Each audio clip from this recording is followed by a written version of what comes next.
Hello friends, मैं मनीष सिंह स्वागत करता हूं आप सभी का एक बार फिर से आपके अपने YouTube channel exam warriors by Manish Singh पर।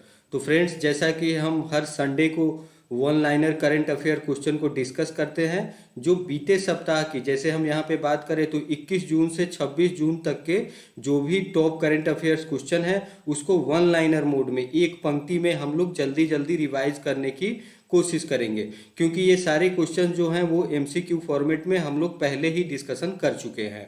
तो आइए, एक रिवाइज के तौर पे, एक रेडी रेकनर के तौर पे, अगर आपने किसी भी वीडियो को मिस कर दिया है बीते सप्ताह में तो उसके लिए आपको अफसोस करने की ज़रूरत नहीं है। और यहाँ पे उन सारे प्रश्नों को हम एक पंक्ति में आपके समक्ष रखेंगे और आपके याददाश्त को ताज़ा करने की कोशिश करेंगे। तो फ्रेंड्स, आप किसी भी एग्जाम्स की तैयारी कर रहे हो, अगर आप यूपीएससी की तैयारी कर रहे हो या फिर पीसीएस एग्जाम्स की तैयारी कर रहे हैं, या फिर आप जेपीएससी बीपीएससी की तैयारी कर रहे हो, या फिर अन्य वनडे एग्जाम्स की अगर आप तैयारी कर रहे हो, तो सभी एग्जाम्स के लिए समान रूप से ये उपयोगी क्वेश्चंस हैं जो हम रोज डिस्कस करते हैं। तो आज संडे है, इसलिए हम मंडे टू सैटरडे के जितने भी एमसीक्यूज फॉर्मेट में हमने क्वेश्चंस को अध्ययन किया है, उस पर चर्चा किया है, उसे हम एक पंक्ति के रूप में फिर से एक बार रिवाइज कर लेंगे, जो आपके लिए रेडी रेकनर के तौर पे रहेगा और आप उसे एक जगह सबको एक वन लाइनर फॉर्मेट में एक पंक्ति में रिवाइज कर पाओगे। तो फ्रेंड्स,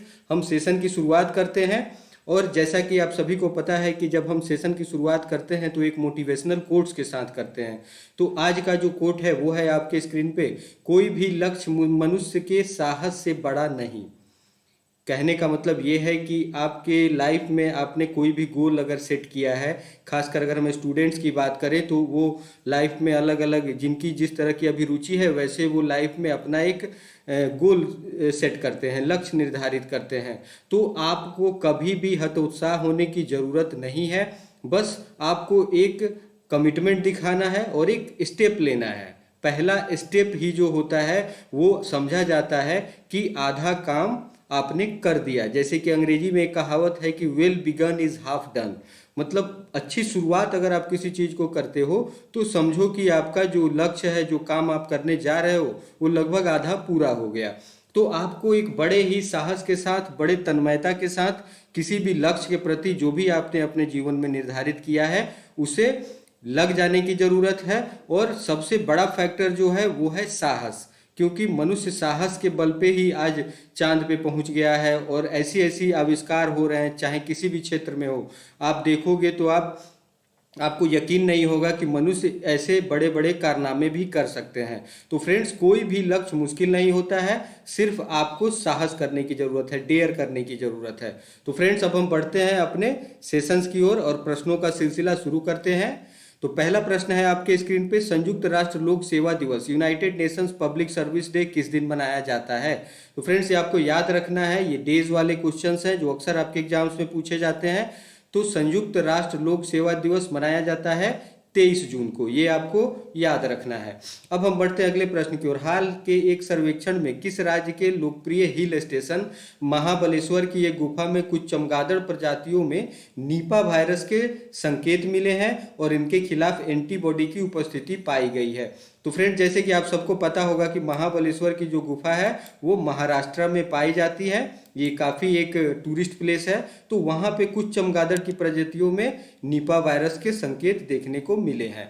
अगला प्रश्न है, हाल ही में विश्व स्वास्थ्य संगठन ने घोषणा की है कि फरवरी 2021 में गिनी में फैले किस वायरस का प्रकोप अब पूरी तरह से खत्म हो चुका है? तो फ्रेंड्स, ये एक अफ्रीकी देश है, पापुआ न्यू गिनी की बात हम यहाँ पे कर रहे हैं, और एक गिनी एक देश है अफ्रीकन कंटिनेंट में। तो वहाँ पे इबोला वायरस, ये आपने नाम सुना होगा, तो इबोला वायरस के पूरी तरह से खात्मा होने का यहाँ पे देखा गया है और WHO ने आधिकारिक रूप से ये पुष्टि की है कि इबोला वायरस के प्रकोप से गिनी अब फ्री है। ठीक है फ्रेंड्स, अब हम अगले प्रश्न को देखते हैं।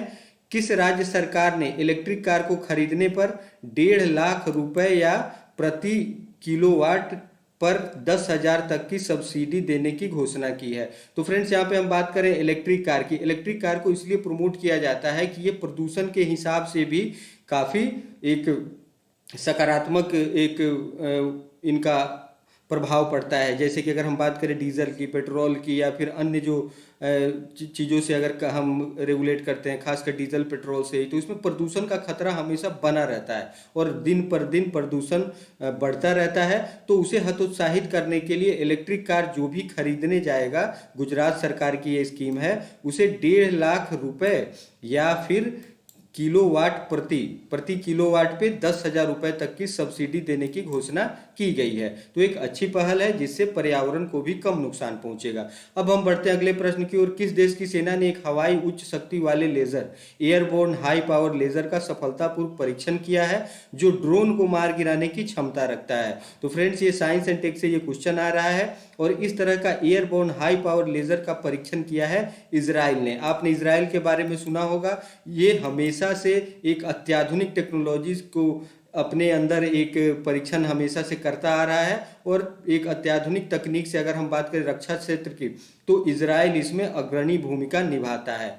अगले प्रश्न की ओर बढ़ते हैं। हाल ही में राष्ट्रीय बाघ संरक्षण प्राधिकरण ने किस राज्य के रामगढ़ विषधारी वन्य अभयारण्य को बाघ अभयारण्य बनाने की मंजूरी दी है? तो फ्रेंड्स, ये जो रामगढ़ विषधारी वन्य जीव अभयारण्य है उसे बाघ अभयारण्य के रूप में कन्वर्ट किया जाएगा। और ये कहाँ पे है? तो ये आपको याद रखना है, ये राजस्थान में है। ये राजस्थान का है रामगढ़ विषधारी वन्यजीव अभयारण्य और ये अपने तरह का ये चौथा बाघ अभयारण्य के रूप में ये बनेगा और इसे मान्यता मिलने जा रही है, जो राष्ट्रीय बाघ संरक्षण प्राधिकरण के द्वारा ये कदम उठाया गया है। तो फ्रेंड्स, अब हम अगले प्रश्न की ओर बढ़ते हैं। भारत और किस देश की सेना जून 2021 के अंतिम सप्ताह में पैसेज नेवल अभ्यास, पैसेज नेवल एक्सरसाइज आयोजित करने जा रही है? तो यहाँ पे फ्रेंड्स, जब हम बात करते हैं पैसेज नेवल एक्सरसाइज, तो ये भारत और अमेरिका के बीच इस तरह के अभ्यास अक्सर होते आ रहे हैं। एक नियमित रूप से ये एक एक्सरसाइज है जो ये दर्शाएगा कि हिंद महासागर में ये एक्सरसाइज होना है अभी हाल ही में। तो ये आपको याद रखना है कि भारत और अमेरिका के बीच जब भी पैसेज नेवल एक्सरसाइज की बात हो, पैसेज नेवल एक्सरसाइज की, तो आप भारत और अमेरिका के संदर्भ में उसे जानेंगे। अब हम बढ़ते हैं अगले स्लाइड की ओर। मूडीज इन्वेस्टर सर्विस ने 2021 के लिए भारत के विकास अनुमान को घटाकर कितने प्रतिशत कर दिया है? तो फ्रेंड्स, ये विकास अनुमान को 11% से अपने पिछले पूर्वानुमान से घटा के 9.6% कर दिया है हाल ही में। क्योंकि कोरोना महामारी की वजह से आप सभी को पता है कि हमारे देश की जो अर्थव्यवस्था है वो एक थम सी गई है और इसमें विकास अभी नहीं देखने को मिल रहा है। एक स्टेग्नेशन का फेज आ गया है जो धीरे धीरे विकास की ओर बढ़ेगा। अगला प्रश्न देखते हैं। वह राज्य जिसके पूर्व स्वास्थ्य मंत्री के शैलजा को 2021 के लिए central European university open society पुरस्कार से सम्मानित किया गया है, तो यह कौन सा राज्य है? तो आपको याद रखना है, ये राज्य केरल है। अब हम अगले प्रश्न को देखते हैं। मिजोरम सरकार के साथ भारत सरकार ने मिजोरम स्वास्थ्य प्रणाली सुदृढ़ीकरण परियोजना के लिए विश्व बैंक के साथ कितने मिलियन डॉलर के ऋण समझौते पर हस्ताक्षर किए हैं? तो फ्रेंड्स, ये आपको याद रखना है, मिजोरम के स्वास्थ्य प्रणाली के सुदृढ़ीकरण के लिए वर्ल्ड बैंक के साथ जो समझौता हुआ है उसमें 32 मिलियन डॉलर ऋण के समझौते पे हस्ताक्षर किया गया है।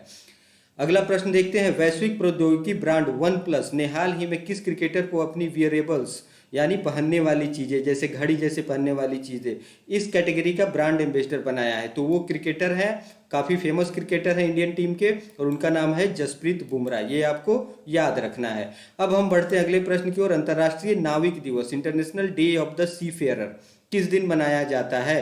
तो international day of the seafarer 25 जून को प्रति वर्ष मनाया जाता है और ये आपको याद रखना है। अगला प्रश्न देखते हैं। हाल ही में किस एयरपोर्ट ने हवाई अड्डे की गुणवत्तापूर्ण सेवाओं हेतु एयरपोर्ट काउंसिल इंटरनेशनल का रोल ऑफ एक्सीलेंस सम्मान जीता है? तो फ्रेंड्स, ये सम्मान मिला है कोचीन इंटरनेशनल एयरपोर्ट को, और इस तरह के सम्मान तभी दिए जाते हैं जब उसकी गुणवत्ता, जैसे कि यात्रियों के सेवा के लिए अगर वो गुणवत्तापूर्ण काम करता है और वहाँ की साफ सफाई, इंफ्रा की बात करें, और यात्रियों के लिए काफ़ी अगर वहाँ पे कन्वीनियंस व्यवस्था की गई है और वो एक क्वालिटेटिव व्यवस्था है, तो उस स्तर के को ध्यान में रखते हुए इस तरह के अवार्ड दिए जाते हैं, रोल ऑफ एक्सीलेंस का अवार्ड। तो फ्रेंड्स, अब हम बढ़ते हैं अगले स्लाइड की ओर। S&P ग्लोबल रेटिंग एजेंसी ने चालू वित्त वर्ष के लिए भारत के वृद्धि अनुमान को 11% से घटाकर कितना कर दिया है? तो फ्रेंड्स ये स्टैंडर्ड एंड पुअर्स जो ग्लोबल रेटिंग एजेंसी है उसने भारत के विकास अनुमान को चालू वित्त वर्ष के लिए 9.5% कर दिया है, ये आपको याद रखना है। अगला प्रश्न देखते हैं, भारतीय सेना ने 24 जून 2021 को कितने फ्यूचरिस्टिक इन्फेंट्री कॉम्बैट व्हीकल खरीदने के लिए RFI जारी किया है? तो फ्रेंड्स यहाँ पे भारतीय सेना एक फ्यूचरिस्टिक इन्फेंट्री कॉम्बैट व्हीकल खरीदने जा रही है जिसकी संख्या है 1750 ऐसे व्हीकल्स लिए जाएंगे और इसकी खासियत ये है कि ये दुश्मनों के टैंक को भी ये विध्वंस कर सकती है और किसी भी दुर्गम जगह पे इसे ले जाया जा सकता है। अगला प्रश्न देखते हैं, दिल्ली सरकार ने किस पूर्व ओलंपिक पदक विजेता को दिल्ली खेल विश्वविद्यालय का पहला कुलपति नियुक्त किया है? तो फ्रेंड्स यहाँ पे आपको याद रखना है, काफी फेमस नाम है, कर्णम मल्लेश्वरी का नाम आपने सुना होगा, जिन्होंने भारोत्तोलन में इन्होंने एक पहला पदक जीता था, पहली महिला थी जिन्होंने भारोत्तोलन में कांस्य पदक जीता था। तो इन्हें दिल्ली सरकार ने दिल्ली खेल विश्वविद्यालय का पहला कुलपति नियुक्त किया है। ये क्वेश्चन काफी इंपॉर्टेंट है, इसे आपको याद रखने की जरूरत है। अगला प्रश्न देखते हैं, न्यायमूर्ति मुनीश्वर नाथ भंडारी को हाल ही में किस उच्च न्यायालय का कार्यवाहक मुख्य न्यायाधीश नियुक्त किया गया है? तो ये आपको याद रखना है, इलाहाबाद उच्च न्यायालय की। और ये जो प्रश्न है ये खास करके यूपी PCS के जो एग्जाम्स होंगे उसके लिए काफी इंपॉर्टेंट है, या फिर यूपी SSC के एग्जाम्स में इस तरह के प्रश्न पूछे जा सकते हैं। अगला प्रश्न हम देखते हैं, जिस देश की भारोत्तोलक लॉरेल हर्बर्ट ओलंपिक के लिए चुनी जाने वाली पहली ट्रांसजेंडर एथलीट बन गई है? तो यहाँ पे फ्रेंड्स ये काफी एक अलग सा प्रश्न है जिसमें ट्रांसजेंडर एथलीट जो है वो भारोत्तोलन के लिए चुनी गई है पहली बार ओलंपिक के लिए। तो वो कहाँ से बिलोंग करती है? तो ये आपको याद रखना है, उनका संबंध न्यूजीलैंड से है और उनका नाम है लॉरेल हर्बर्ट, ये नाम आपको याद रखना है। अगला प्रश्न देखते हैं, हाल ही में भारतीय नौसेना और किस देश के समुद्री आत्मरक्षा बल के जहाजों ने हिंद महासागर में संयुक्त नौसैनिक अभ्यास किया है? तो यहाँ पे भारतीय नौसेना और जापान के साथ इस तरह का अभ्यास हाल ही में हिंद महासागर में किया गया है, ये आपको याद रखना है। इस तरह के प्रश्न अक्सर आपके एग्जाम्स में पूछे जाते हैं।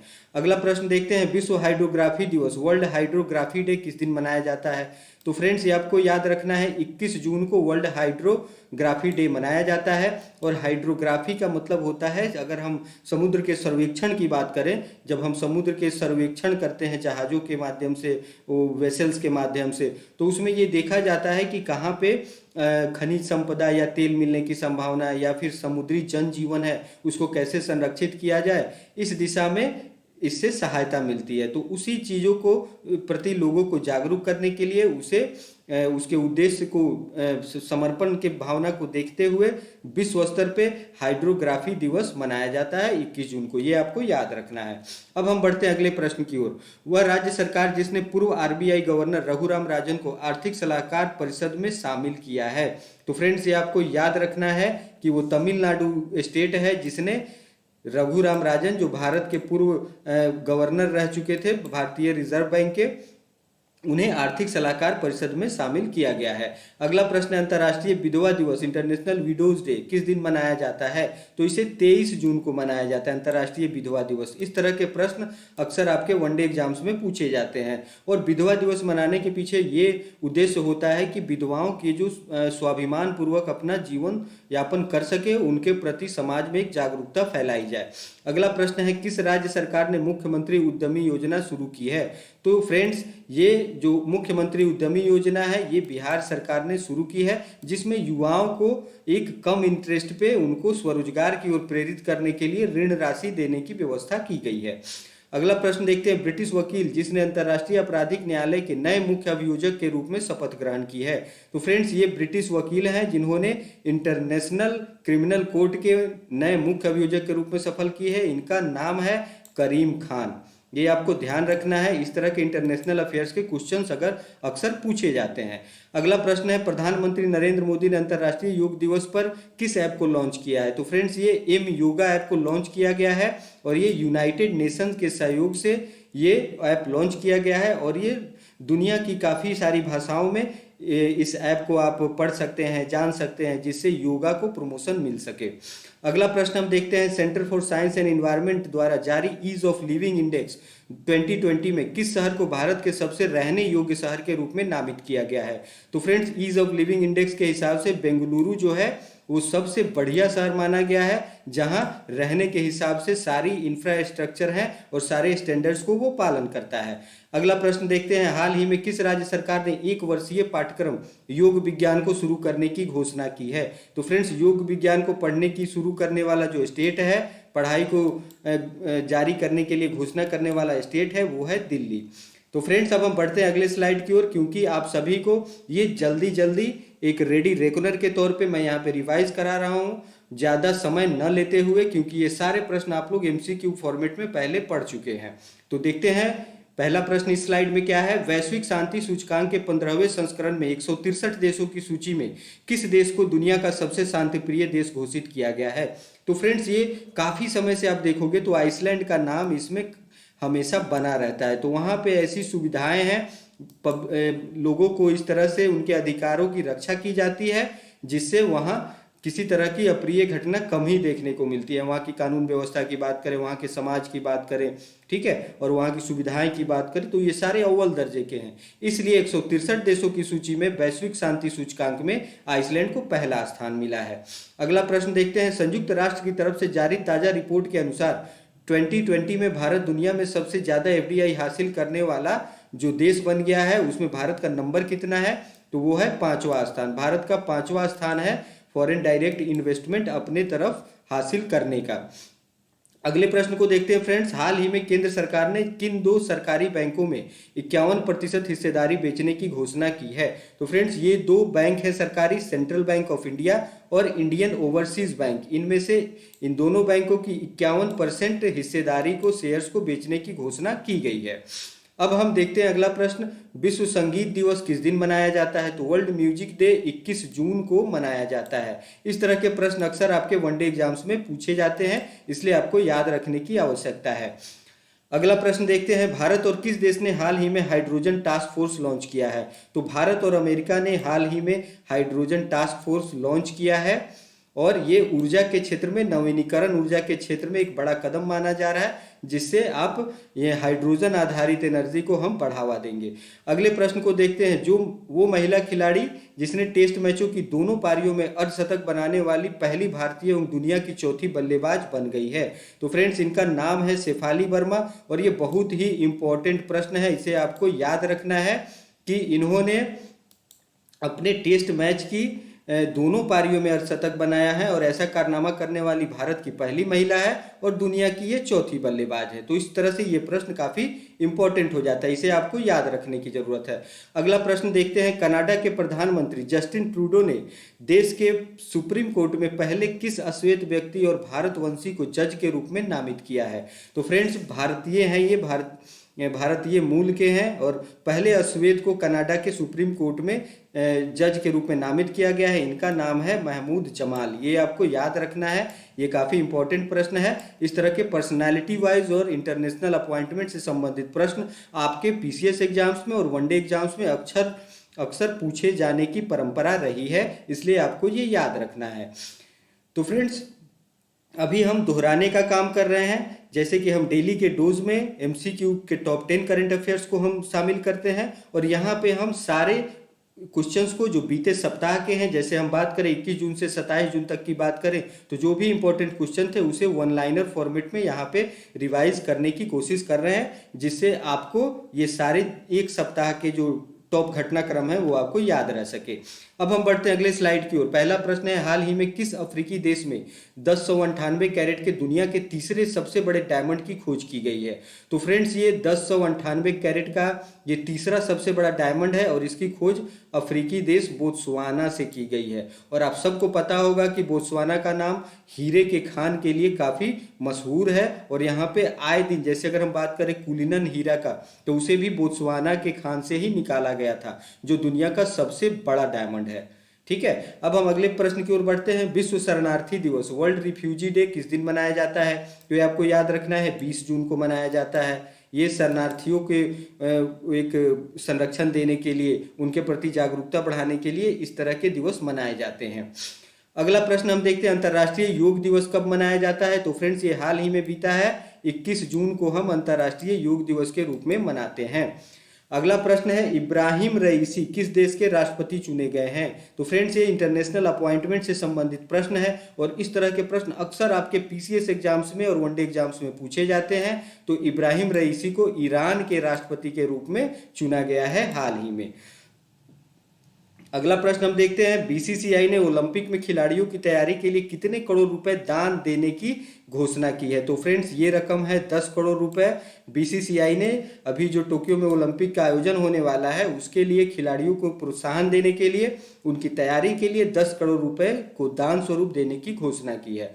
अगला प्रश्न है आपके स्क्रीन पे, संयुक्त राष्ट्र यूएन के महासचिव पद पर किसे दोबारा से सर्वसम्मति से चुना गया है? तो फ्रेंड्स ये इनका नाम है एंटोनियो गुटेरेस। ये पहले भी संयुक्त राष्ट्र के महासचिव पद पे सम्मानित रह चुके हैं और इन्हें दोबारा से इस पद पे चुना गया है दूसरे टर्म के लिए।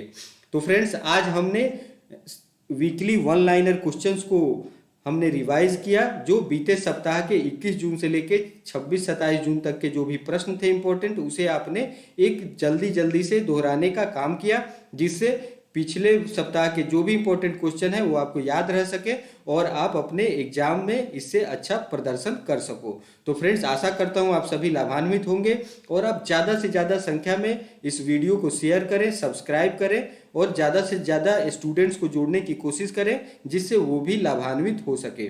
तो फ्रेंड्स आज का सेशन मैं यहीं समाप्त करता हूँ, फिर कल हाजिर होऊंगा आपके समक्ष डेली के डोज के साथ, टॉप 10 करंट अफेयर क्वेश्चंस के साथ। तो फ्रेंड्स तब तक आप सुरक्षित रहें, स्वस्थ रहें। धन्यवाद।